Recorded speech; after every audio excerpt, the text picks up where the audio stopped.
So, Paul, thanks for joining me today. Microsoft released the Digital Defense Report last month.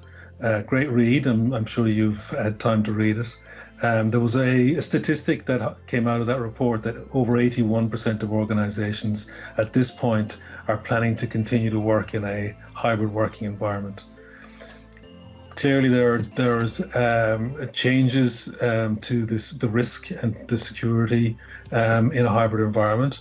So the question for you is, how does hybrid working change the management of risks for an organization? And are traditional security controls still relevant, or do we need to start to think about a new approach?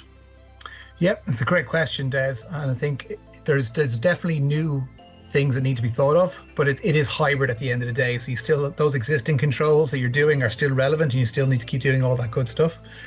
But like the example I like to give to people is, when you go into an office, there's multiple layers of verification of who you are. You have your ID badge, you have potentially security at the desk, you have your peers you're sitting beside and your manager, and you sit down at your workstation. So all those controls are there to help ensure that Des Ryan is Des Ryan. When you're working remotely, that's not so clear, and you have to be able to verify and trust that Des Ryan is Des Ryan. And you do that with more modern controls. So there's things like conditional access, multi-factor authentication, but also we're more looking at the area of telemetry now. So the kind of baselining what someone's activity normally looks at. So when you're engaging in work, what do you access? How do you access it? Where do you access it from? The same laptop network, is it managed?